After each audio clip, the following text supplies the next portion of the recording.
بسم اللہ الرحمن الرحیم۔ آج ہم بات کریں گے شب بارات کے بارے میں۔ شب بارات کی فضیلت بہت ساری احادیث کے اندر بیان کی گئی ہے، جن میں سے ایک یہ ہے کہ رسول اللہ صلی اللہ علیہ وسلم نے ارشاد فرمایا، جس کا مفہوم یہ ہے کہ جس شخص نے 5 راتوں کو زندہ رکھا، اللہ تعالیٰ اس کے لیے جنت کو واجب کر دیتے ہیں۔ ان میں سے جو ایک رات ہے وہ 8 ذی الحجہ کی رات ہے، دوسری رات 9 ذی الحجہ کی رات ہے، اور تیسری عید الاضحیٰ کی رات ہے، اور چوتھی رات عید الفطر کی رات ہے، اور 5ویں رات 15 شعبان کی رات یعنی شب بارات کی رات ہے۔ یعنی ان 5 راتوں کو جس نے زندہ رکھا، زندہ رکھنے سے مراد یہ ہے کہ ان راتوں کے اندر اللہ تعالیٰ کی عبادت کی، اللہ تعالیٰ کا ذکر کیا، تو ان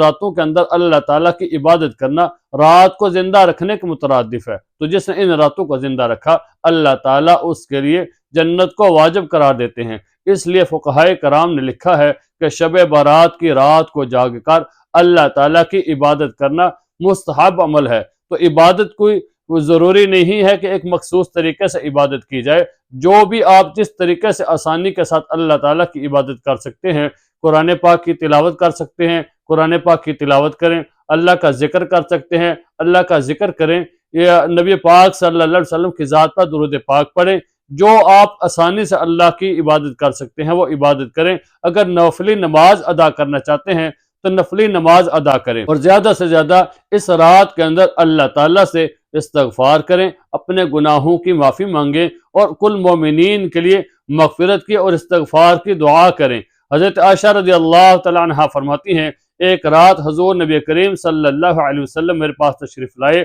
اپنے کپڑے اتارے، پھر جلدی سے کپڑے پہن کر چلے گئے۔ میرے دل میں خیال آیا کہ حضور صلی اللہ علیہ وسلم ہو سکتا ہے کہ اپنی ازواج مطہرات میں سے کسی دوسری بیوی کے پاس چلے گئے ہیں، تو میرے دل میں خیال آیا تو میں بھی حضور صلی اللہ علیہ وسلم کے پیچھے چلی گئی۔ جا کر میں نے دیکھا تو حضور صلی اللہ علیہ وسلم جنت البقیع کے اندر مومنین مردوں کے لیے اور مسلمان عورتوں کے لیے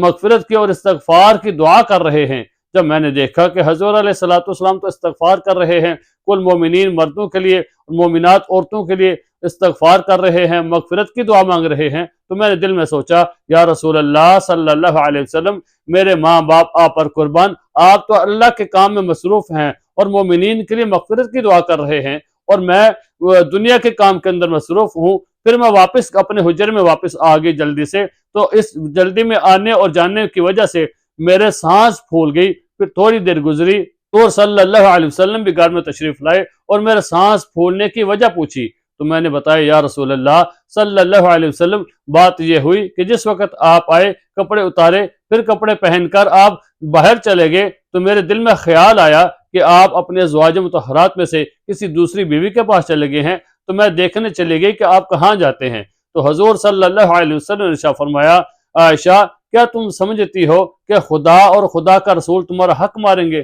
تمہارا حق کھائیں گے؟ حالانکہ بات دراصل یہ ہے کہ جبرائیل امین میرے پاس آئے اور آ کر مجھے بتایا کہ آج کی رات شب بارات کی رات ہے، 15ویں شعبان کی رات ہے، اور اس رات کو اللہ تعالیٰ بہت سارے لوگوں کی مغفرت فرماتے ہیں، اور اس قدر اللہ تعالیٰ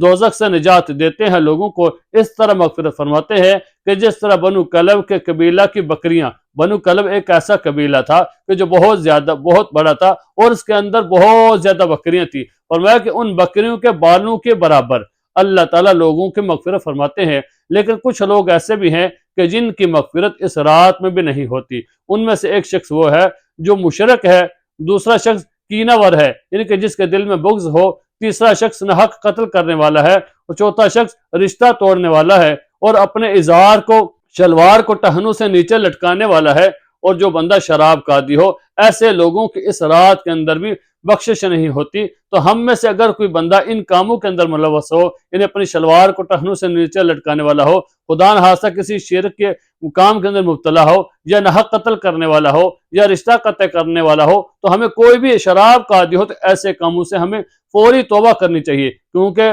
زندگی کا کوئی بھروسہ نہیں ہے کہ نہ جانے یہ زندگی کی جو سانس چل رہی ہے کس وقت انسان کی سانس ختم ہو جائے، تو ہمیں اللہ تعالیٰ سے اپنے گناہوں کی معافی مانگنی ہے اور اللہ تعالیٰ سے مغفرت کرنی ہے، کیونکہ یہ شب بارات کی رات رحمت کی رات ہے، برکتوں والی رات ہے، اور یہ رات دوزخ سے بری ہونے کی رات ہے۔ تو اس رات کو ہم نے اپنے لیے بھی استغفار کرنا ہے، مومنین کے لیے بھی استغفار کرنا ہے، اپنے لیے بھی گناہوں کی معافی مانگنی ہے، اور کل مومنین کے لیے بھی استغفار کرنا ہے۔ اور ہمیں استغفار ایسا کرنا ہے کہ توجہ کے ساتھ اللہ تعالیٰ کے سامنے استغفار کرنا ہے، اللہ تعالیٰ سے معافی مانگنی ہے۔ حضرت رابعہ بصریہ فرماتی ہے کہ ہمارا استغفار بھی اس طرح کا ہے کہ ہمارا استغفار بھی محتاج ہے استغفار کا، کہ ہم استغفار تو اس طرح کرتے ہیں کہ ہمارا دھیان ہی نہیں ہوتا، ہماری توجہ ہی نہیں ہوتی، تو ہمیں دھیان کے ساتھ توجہ کے ساتھ استغفار کرنا ہے اور اللہ تعالیٰ سے اپنے گناہوں کی معافی مانگنی ہے۔ تو سیدنا صدیق اکبر رضی اللہ تعالیٰ فرماتے ہیں کہ جو بندہ استغفار کرتا رہتا ہے اس کا شمار ان لوگوں میں نہیں ہوتا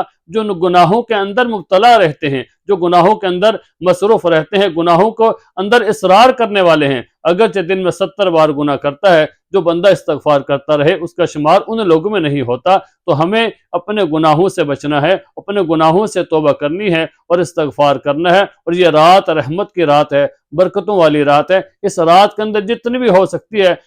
جس طرح آسانی سے ہو سکتی ہے، اللہ تعالیٰ کی عبادت کریں، قرآن پاک کی تلاوت کریں، اگر نفلی نماز ادا کر سکتے ہیں نفلی نماز ادا کریں۔ اور یہ رات ایسی برکت والی رات ہے کہ عام راتوں کے اندر تو اللہ تعالیٰ رات کے پچھلے پہر میں آسمان دنیا پر تشریف لاتے ہیں اور اعلان فرماتے ہیں کہ ہے کوئی مغفرت مانگنے والا، ہے کوئی رزق مانگنے والا، ہے کوئی استغفار کرنے والا، ہے کوئی اپنی حاجت پوری کروانے والا۔ لیکن شب بارات کی رات کتنی فضیلت ہے کہ یہ رات جیسے ہی سورج غروب ہوتا ہے تو اللہ تعالیٰ آسمان دنیا پر نزول فرماتے ہیں اور یہ اعلان فرمانا شروع کر دیتے ہیں، کوئی ہے کوئی بندہ استغفار کرنے والا، ہے کوئی بندہ بخشش مانگنے والا، ہے کوئی بندہ اپنے گناہوں سے معافی مانگنے والا۔ تو اللہ تعالیٰ یہ اعلان بار بار فرماتے رہتے ہیں اور یہ اعلان ہوتا رہتا ہے یہاں تک کہ صبح صادق کا وقت ہو جاتا ہے۔ تو ہمیں اس رات کی فضیلت سے اس رات کے اندر اللہ تعالیٰ کی عبادت کریں، جتنا قرآن پاک پڑھ سکتے ہیں قرآن پاک پڑھیں، تلاوت کریں، ذکر کریں، اور اس رات کو اپنا وقت ضائع نہ کریں۔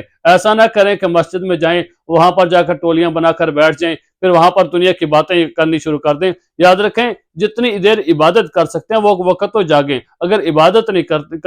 کر سکتے، زیادہ دیر جاگ نہیں سکتے، تو کم از کم باتوں کے اندر یا فضول کاموں کے اندر، لیانی کاموں کے اندر اپنا وقت ضائع نہ کریں۔ کوشش کریں کہ جتنی بھی دیر جاگیں اللہ تعالیٰ کی عبادت کریں، اور اس کے علاوہ عشاء کے اگر نہیں جاگ سکتے تو فوراً جتنی عبادت کر سکتے اس کے بعد سو جائیں، پھر فجر کی نماز اٹھ کر جماعت کے ساتھ پڑھیں۔ اللہ تعالیٰ آپ کو رات کی عبادت کا ثواب عطا کریں گے۔ ایسا نہ ہو کہ رات کو آپ مسجد میں چلے جائیں، پھر مسجد میں بیٹھ کر عبادت کرنے کے بجائے آپ ٹولیاں بنا کر بیٹھ جائیں اور دنیا کی باتوں کے اندر مصروف ہو جائیں۔ یاد رکھیں کہ اللہ تعالیٰ کو ایسے لوگوں کی کوئی پرواہ نہیں ہے جو مسجد میں بیٹھ کر دنیا کی باتیں کرتے ہیں۔ تو آج کل یہی ہوتا ہے کہ یہ رات شب بارات کی رات ہے، قیمتی رات ہے، فضیلت والی رات ہے۔ اس رات میں لوگ جاگنے کے بجائے بیٹھ جاتے ہیں ٹولیوں کی شکل میں، پھر دنیا کی باتوں کے اندر مصروف ہو جاتے ہیں، پھر 2-3 گھنٹے گزر جاتے ہیں۔ تو یاد رکھیں اس رات کو ضائع کرنے کے بجائے اس رات کو قیمتی جانیں، اس رات کے اندر اللہ تعالیٰ کی عبادت کریں اور اپنے گناہوں سے معافی مانگیں، جتنا بھی ہو سکے اللہ تعالیٰ کے سامنے استغفار کریں۔ اللہ تعالیٰ سے دعا ہے کہ اللہ تعالیٰ ہمیں اس رات سے فائدہ اٹھانے کی اور اس رات کے اندر عبادت کرنے کی توفیق عطا فرمائے۔